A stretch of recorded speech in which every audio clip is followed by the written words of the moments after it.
Hey poultry farmers, so today I just want to show you how I've advanced this home incubator.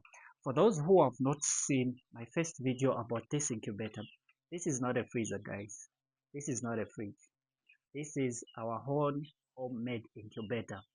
But the purpose of this video is for me to show you the advancement that I've done on this incubator, which I know to other also poultry farmers who wants to make this their own homemade incubator, especially the kerosene lamp incubator. This information that I'll give you today, right now on this video, is important for you because it might help you uh, make this homemade incubator successfully. Even though for me, the first eggs that I've put here, the advancement was not there, especially this temperature controller. It wasn't there because I didn't have the idea and I didn't know how the temperature controller could help in here. But now, with my explanation, you guys will be able to know and understand why this temperature controller is there. Because with a kerosene lamp, if you understand, there's no way you can say with a temperature controller, the kerosene lamp will shut off like the way it does in these advanced incubators, these commercial incubators. You find like they've put a temperature controller whereby when it hits a certain temperature, the lights, or maybe I can say the heat source that they've put in, could just shut down and then the temperature will come down. But for us, just imagine we are using a kerosene lamp. That cannot happen. So we have to find another alternative that can work out for us, but to make sure it maintains the temperature. So this is where this comes in. So the problem we had, especially on the first video I explained, because I've seen also others who have tried to make this, but they've not shown us their videos. They just complain in the comment section to say this is not easy to maintain temperature. I can guarantee you it's not easy if you don't have this advancement that I have to put on this one. So in case you want to make your own kerosene lamp incubator like this one, hopefully it will show. So this is our homemade incubator. So I have the eggs inside here. Then I have the kerosene lamp down here, which is lighting up, which is the heat source for our incubator. And you cannot turn this off because the heat is too much. And it's not easy for you to keep on coming, removing, especially like I explained during the daytime. That's when the temperature is really high. So I want you guys to pay attention, especially on the advancement that I made on this one. So let me just try to explain to you. So when we are, if you've seen the way you set up a temperature controller in the incubator, if you've seen maybe some of the videos, how they set up these temperature controllers. For a normal incubator, because this one I can say not really normal because we are using a different kind of heat source, so I'll say it's not really that normal. So since we are not using a kerosene lamp and it cannot shut down in order for the temperature to come down, because it won't be easy for us, it's a lot of work. So what do we do if heat is too much here? Of course, yes, like I've mentioned, in the morning and in the night the temperature will just maintain the normal temperature. But during the day when it's too hot, the temperature goes overboard. That's where the challenge comes from. And this is where this now applies, and this gives us an advantage with this homemade incubator. When there's a lot of heat inside here, there's no way it can come out completely when you just have a smaller hose, which I will show you later on. When you have smaller hose drilled, maybe this side, which I have also this side. If you've seen my other video, if you haven't seen, go and see it, then you'll be able to uh, follow up why I'm explaining this to you. So with a normal incubator, the temperature they put, like they'll say 37 point, maybe 37.5 or 37.7, they'll put as the starting point of the heat. Then the maximum heat they'll put probably should be 38 or maybe 38.3 or maybe 38 flat or maybe 39. It depends. Some they'll put 35 to 37. That's the range, because the range of the for the eggs to hatch you need is 37.3 to 38.3. So within that range. So when you are setting up for a normal incubator, you start from the lowest, which is your minimum, to the highest. So the highest, when it reaches the highest, the thermostat, which is this one, it will shut down the lights, or maybe I can say the heat source that you've put inside here. But for us, there's no way it can be shut down by this temperature controller. I'm sure you understand by that. So now what do we need for us to maintain temperature inside here? So for the temperature, so for us to maintain temperature inside here, where the heat source needs to be us, we just need to put a fan in there. And what we need to do is we put an exhaust fan, a fan that will be releasing out the heat when the heat is excess inside the incubator. So for those who are planning to make this incubator, especially a kerosene lamp incubator, this is the advantage that you can use, and this video will really help you and make sure that you make an incubator that will work perfectly for you. Because for us, we cannot say no, heat here, the light will shut down. No. So what we need is to just release out the heat. So the way we're going to set up, maybe for example, say the temperature controller, the maximum for us, the starting point of maybe I can say the starting point that we'll put for the fan, which it depends if you've got a DC or maybe AC temperature controller. It depends. But for me, this is an AC temperature controller.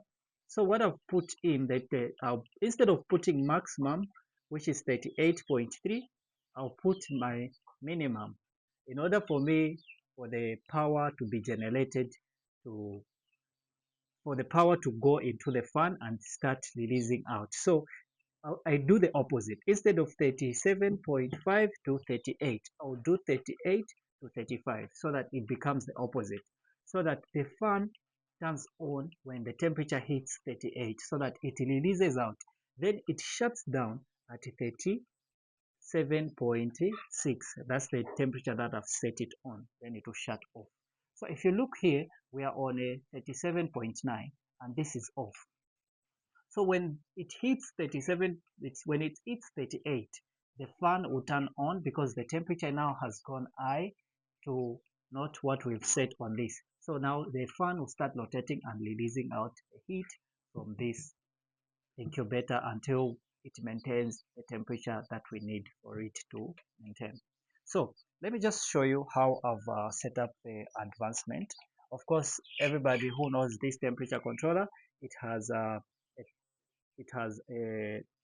cable that goes inside which is responsible for uh, regulating temperature in order to see if the temperature has gone high or maybe the temperature is low.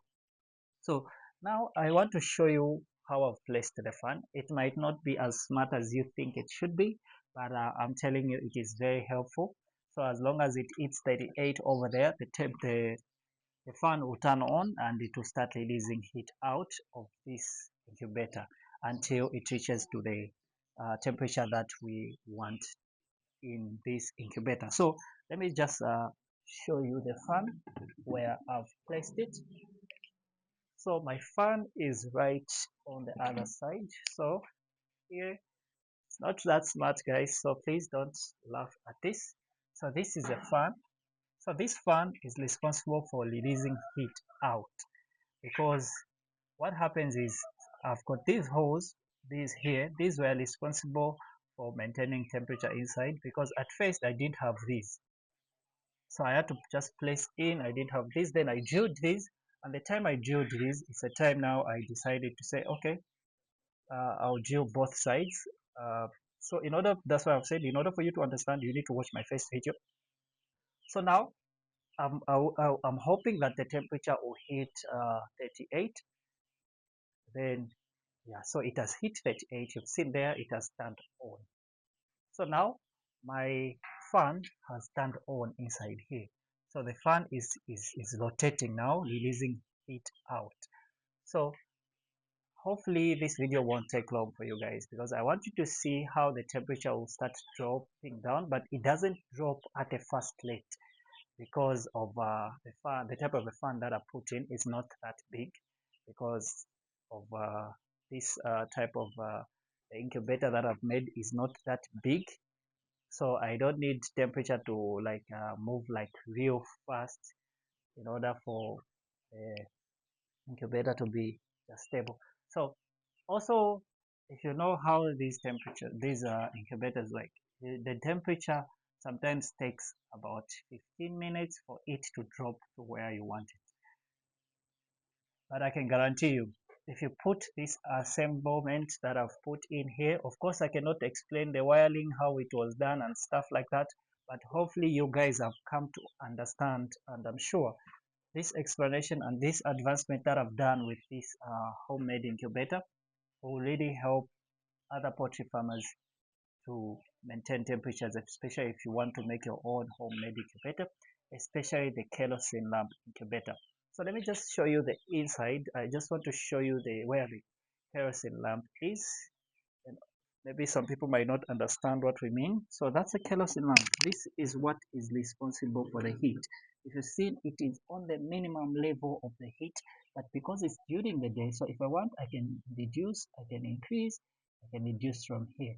But we don't need this. That's why we have to put the temperature controller. Then we put this at the minimum heat. So see, it's our minimum heat. So we need it there. So we use kerosene. This is our water here for maintaining humidity inside here. So, and the eggs are these ones right there. So we rotate them manually because we have not made it an automatic turner. So yeah, guys, this is how we have come up with this incubator with a good advancement that I've shown you, which is right outside over there. Sure, you guys are able to get advancement that I've done. So this is an advance.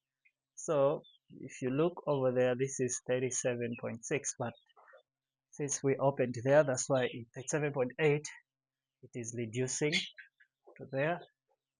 The fan is still rotating, releasing the heat out. So guys, this is how I've come up with the advancement of releasing the heat from this incubator in order for it to maintain the temperature that I've set up inside this incubator. So guys, yeah, you need such advancement. Of course, even me, it wasn't easy to come up with this advancement because I was also asking questions. Why is it my temperature not being maintained inside this incubator, which a lot of you will experience.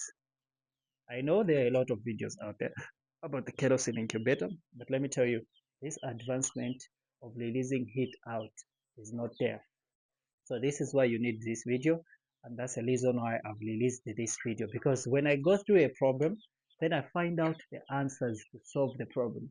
I share it with my YouTube friends because I know some of them might want also to go and overload, like they want to go into making this home incubator, and they might face that challenge, and they might think like the videos that we make out there are just lies. So this is why we come up with solutions, because even me, I watched several videos about this incubator. Why am I not maintaining temperature? Why is my temperature not maintained? Then that's when I realized, like, okay, I think I need to make a solution by releasing heat out. And this is why I came up with this solution, this advancement of putting this temperature controller. Of course, you need a temperature controller like this. Of course, there are controllers in town. You can buy a temperature. You can buy a temperature controller, or maybe I can say a temperature regulator. I also have other temperature. I have also thermometers inside here. So I have like this thermometer here, which is showing me 38 point something, but you can't say, I can say 38.7 or maybe 38.8 somewhere there, because I can see just the direction where it is. And then I have this. So there's this type of an thermometer, which is nice, which I've seen several people using, and it's good. You can use it, but for me, I opted that the amount of that thermometer that I can use to be measured to seeing digitally, like the way it is here, it's the same price of buying this same controller that I can put inside here. So guys, I hope this video has really helped somebody out there in order for them to maintain temperatures inside here.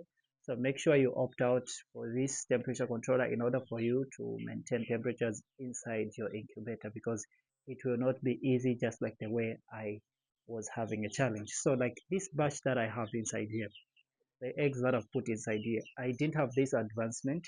So the second batch that I'll put, it's a one that I'm sure that it will be successful. But for this one, it wasn't easy for me to maintain temperature, and it has started maintaining temperature maybe because now these are 5 days old eggs that are inside here. So during these 5 days, I've been struggling with temperatures.